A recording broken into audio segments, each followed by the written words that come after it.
खुलुमबाय। बे समाव बड'लेण्ड इंखं टेलिभिजननि स्टुडिअ'आव आं मिथिका नार्जारी। दिनै मोनाबिलिनि गाहाय रादाबफोराव दङ। एबसुआ आसाम नाङैनो स्निथि मिरु रोंगौथि सायख' आनजाद खुंदों। AIUDFआ BJPनि लाइफ लाइन बुंदों गौरब गगৈ। सनारियाव आलफा उदांनो रां हरनानै 3 हमजादों। मन्त्रि जगेन महना मुक्र जाथायाव जिउ गोमानाय बिद्या सिंह लेकेनि न'आव खौरां लाहैदों। सावस्रि मावफारियाया राननानै होनाय टेब्लेट जानानै सा 50 फरायसाफोरा जब्रा जादों। मसलपुर जिल्ला UPPL दोलोनि माइ हानाय हाबाफारि। बाक्सानि दुमनियाव दुलाराय आदिबासि फरायसा आफादनि गोख्रों सोमावसारनाय। बर' सावथुन मुलुगनि 4थि बान्था राननाय हाबाफारिया फैगौ 28 दिसेम्बराव बाक्सानि बरमायाव खुंजागोन। दानिया फैदो आबुं रादाबाव।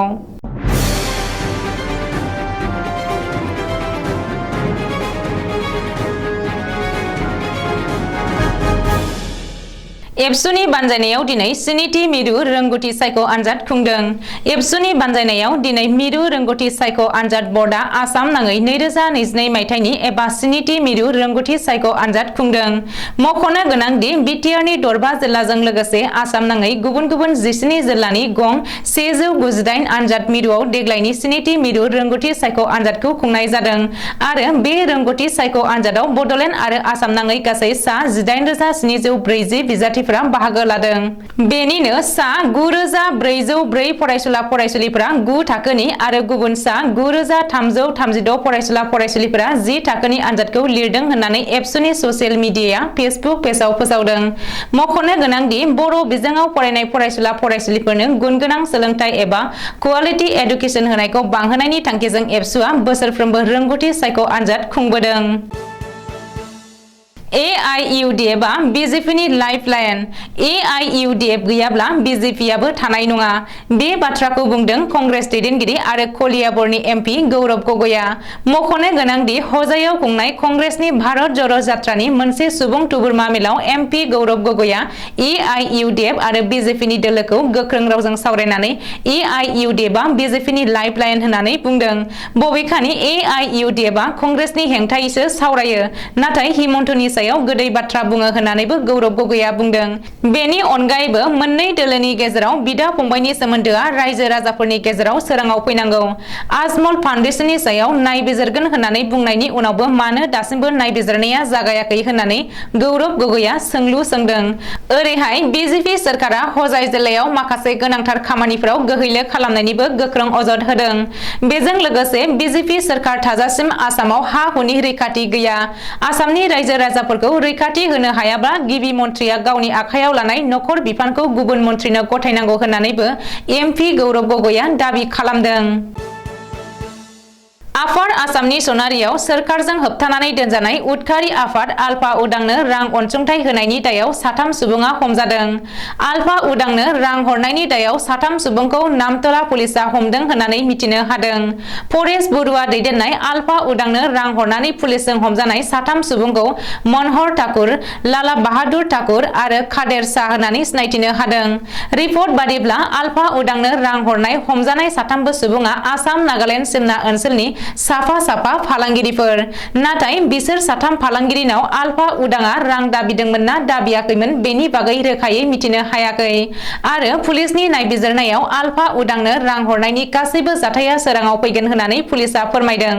मख'नो गोनांदि बावैसो सान सिगां जरहाट जिल्लायावबो आलफा उदांनि सासे लिंकमेनखौ पुलिसआ हमनो हादोंमोन। मुक्र ओनसोलनि हिंसायारि जाथाया दिनै 6 सान बारलांनायनि उनावबो आसाम मेघालय दरनैबो रायजोआव दुंहाव थासारि सोमजिनाया दासिमबो सुग्लायाखै। आसाम मेघालयनि गेजेराव हान्थामेलानि नांजाबनाया दासिमबो बन्द जानानै दङ। मक्रनि हिंसायारि जाथायाव आसामनि हाग्रा बिफाननि सासे मावफारियाया बिद्या सिंह लेके आरो मेघालयनि सा 5 सुबुंफोरा जिउ गोमादोंमोन। रिपर्ट बादिब्ला आसामनि केबिनेट मन्त्रि जगेन महना कार्बि आलं अट'नमास काउन्सिलनि चिफ तुलिराम रंहांखौ लोगोआव लानानै बिद्दा सिंह लेक्केनि न'आव थांनानै खौरां लाहैदों। मन्त्रि जगेन महना मक्र'नि जाथायखौ दुखुनांथाव जाथाय होननानै बुंनायजों लोगोसे बिद्दा सिंह लेक्केखौ सासे बिर होननानै फोसावदों। मख'नो गोनांदि जगेन महना फरेस्ट गार्ड बिद्दा सिंह लेक्केनि न'खरनो अनसुंथाइ होगोन होननानै बाथ्रा होदों आरो रायजो सोरखारनिफ्राय 1 लाख रां आरो हाग्रा बिफाननिफ्राय 4 लाख रां अनसुंथाइ होगोन होननानै फोसावदों। बेनि अनगायैबो बिद्दा सिंह लेक्केनि मोनसे मुसुखा बानायगोन आरो मक्र' हाग्रा मावख'खौ बिद्दा सिंहनि मुङाव दोनफिननाय जागोन होननानै जगेन महना फोसावदों। बेनि अनगायैबो बे जाथायनि दायनिगिरिफोरनि सायाव गोख्रों राहा लागोन होननानै बुंनायजों लोगोसे बे जाथायनि सायाव CBI नायबिजिरनायनि थाखाय सोरखारखौ दाबि खालामदों आरो बे जाथाया सिमनायारि जेंनाखौ लानानै सोमजियाखै होननानैबो फोरमायो। आफार आसामनि सराइदेउ जिल्लायाव सावस्रि मावफारियाया राननानै होनाय टेब्लेट जानानै सा 50निबो बांसिन गुदि फरायसालिनि उन्दै फरायसुला फरायसुलिफोरा जब्रा जादों आरो देहा फाहामसालियाव थाहैनो गोनां जादों। रिपर्ट बादिब्ला सराइदेउ जिल्लायाव सावस्रि मावफारियाया राननानै होनाय आयरन फलिक एसिड टेब्लेटखौ जानानै गंनै फरायसालिनि सा 50निबो बांसिन उन्दै फरायसुला फरायसुलिफोरा हरखाब देहा लोरबां जायो। जाउनाव फरायसाफोरखौ सनारि सिभिल हस्पिटालाव थिसननो गोनां जायो। मिथिनो हानाय बायदिब्ला पाटसाकु ब्लक प्राइमारि हेल्थ सेन्टारनि बेन्दोङाव थानाय बथाव साब सेन्टारनि सावस्रि मावफारियाफोरा केरानिफटार गुदि फरायसालिनि सा 25 फरायसाफोर आरो निमलिया गुदि फरायसालिनि सा 26 फरायसाफोरनो फोरोंगिरिफोर नुजाथिहैनायनि जोहै IFA टेब्लेट राननानै होदोंमोन आरो उदै खालियावनो बे टेब्लेटखौ जानो बिथोन होदोंमोन। नाथाय बे टेब्लेटखौ जानायनि उनावनो फरायसाफोरा गोब्राब जब्रायाव गोग्लैयो।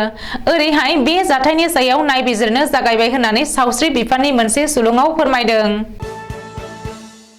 बिटिआर ओनसोलनि रायजोफोरजों खौसेथियै खामानि मावलांनाय थांखिजों मुसलपुर जिल्ला UPPL दोलोआ माइ हानाय हाबाफारि लादों। बिटिसिनि मावफुं सोद्रोमा राकेश ब्रह्म आरो जिल्ला UPPL दोलोनि बिबानगिरिफ्रा आखायाव खासि लानानै आबादनि फोथाराव जथायै माइ हादों।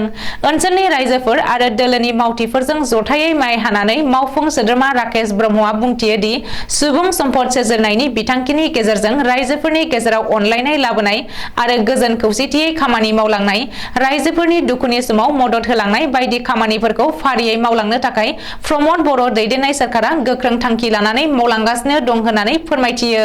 आबादारिफोरखौ मदद खालामनानै UPPL दोलोनि मावथि बिफानगिरिफोराबो माइ हानायाबो बिनिनो मोनसे बाहागो आरो बिटिआरनि मोनफ्रोमबो जिल्ला ब्लक कमिटि UPPL दोलोआ बेफोरबायदि खामानिफोरखौ लांबाय थागोन होननानै फोरमायथियो। बेजों लोगोसेनो मुसलपुर जिल्ला कमिटि UPPL दोलोनि आफादगिरि नृपेन बर'आबो फोथाराव माइ हानाय हाबाफारियाव बाहागो लानानै जोंनि खौरांगिरिनि सिगाङाव हाबाफारिनि बागै फोरमायथियो। बाक्सा जिल्लानि सिङाव थानाय दुमनियाव दुलाराय आदिबासी फरायसा आफादनि गोख्रों सोमावसारनाय।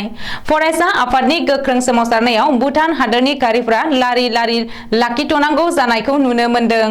थांनाय 2 बोसोराव गिख्रंथाव कर'नानि साग्लोबसारनायनि जाहोनाव नसुं सेरनि हादोर भुटाना आबुङै बन्द जानानै दंमोनब्लाबो थांनाय 23 सेप्तेम्बरनिफ्राय भुटान सरकारा मोनसे फोसावलायनि गेजेरजों भुटान गेटखौ बेखेवनानै होनो बिथांखि लानाय जादोंमोन। भुटान गेटखौ बेखेवनाय लोगो लोगो तामुलपुर जिल्लाजों नांजाबनानै थानाय सानद्रु जंखार भुटाननिफ्राय भुटाननि दाम्फार गारिफोरा बायदि खामानिनि थाखाय भारतआव हाबफैयो। सानद्रु जंखारजों भारतआव हाबनानै 31 नं राजा लामाजों पाठशाला जानानै नामलां भुटानाव सोमोन्दो लाखियो। नाथाय भुटाननि खायसे गारिफोरा राजा लामाजों थाङालासे गामि ओनसोलनि लामाजों थांलाय फैलाय खालामनायनि जाहोनाव गामिनि सुबुंफोरा गोबां जेंनानि मोगा-मोगि जानानै फैदों। मख'जाथाव दि सानद्रु जंखरनिफ्राय नयाबस्ति निकासि जानानै दुमनिजों फोनांजाब गामि ओनसोलनि लामायाव भुटाननि मुवा रोगाग्रा गारिफोरखौ बन्द खालामनायनि थाखाय दिनै बाक्सा जिल्ला दुमनियाव सौद आदिबासी फरायसा आफादा मोनसे सोमावसारनाय हाबाफारि लायो। सोमावसारग्राफोरा आखायाव प्ले कार्ड लानानै भुटान गारिया गामिनि गेजेरजों थांलाय फैलाय खालामनायखौ बन्द खालामनांगौ, निकासि दुमनि दावधारा फोनांजाब लामाखौ फुवारनांगौ, आसा जिन्दाबाद, गोबांद्राय बजाय लानाय गारिया गामि ओनसोलनि लामाजों हाबनायखौ बन्द खालामनांगौ होननानै बायदि होस्रि खावनायजों खमैबो 3 घन्टा लामाखौ होबथायो। बे लामा होबथानायनि जाहोनाव भुटाननि खमैबो गं 20निबो बारा डाम्पार ट्राकफोरा बन्द जानानै थानाङो। सोमावसारनायनि जोबनायाव बाक्सा जिल्लानि जिल्ला बेंगिरिनिसिम गांसे दाबि बिलाइबो दैथायनाय जागोन होननानैबो मिथिनो हायो। बे सोमावसारनाय हाबाफारियाव सद' आसाम आदिबासि फरायसा आफाद, बाक्सा जिल्ला कमिटिनि नेहाथारि आलबिनुस धिग्गो, दुमनि आन्चलिक कमिटिनि नेहाथारि डेभिड टप्प'जों लोगोसे गौतुमनि गोबां दैदेनगिरि, मावथि आरो गोबां रायजो राजाफोरा बाहागो लायो। बाक्सा जिल्लानि बरमायाव फैगौ डिसेम्बर 28 खालाराव बड' सिने आर्टिस्ट एस'सिएशना सानसेनि हाबाफारिजों बर' सावथुन मुलुगनि 4थि बान्था राननाय हाबाफारिखौ खुंफुंनो थाखाय दिनै बरमायाव मिरु बिसा मावसुमा मेल जथुमनि गेजेरजों थि खालामनाय जाबाय। बर' सावथुन मुलुगाव बिफाव होबोनाय महरगिरिफोरजों लोगोसेनो सावथुन दिहुनगिरि, बिथोनगिरि, मेथाइ खनगिरि, दामगिरि बायदि आयदायाव मोन 20 बान्था होनायनि साबसिन बिफाव होबोनायखौ सायख'नानै बे हाबाफारियाव बान्था गथायनाय जागोन। जथुम्मानि उनाव खौरांगिरि मेलनि गेजेरजों मुंदांखा फावखुंगुर फैला जे बरगयारिया बुंथियो दि बर' सावथुनफोरखौ रायजोफोरनि सिगाङाव साबसिन दिहुननाय आरो सावथुन दिहुनगिरिफोरखौ गोख्रों थुलुंगाखां होनायजों लोगोसेनो बुहुमनि दरबाराव दिन्थिफुंनो हानाय बायदियै थांखि लानानै समाज सिबियारि आफाद आरो रायजोफोरनि मददजों बे बान्था राननाय हाबाफारिखौ डिसेम्बरनि 28 खालाराव खुंफुंनो थि खालामनाय जाबाय होननानै मिथिनो हायो। मिरु बिसानि आफादगिरिजों लोगोसे गाहाय नेहाथारि आरो बायदि बिफानाव थानाय बिबानगिरि फावखुंगुरफोरा बे हाबाफारियाव बाहागो लादोंमोन। दिनै मोनाबिलिनि रादाबा एसेनोसै। गोजोन्थों।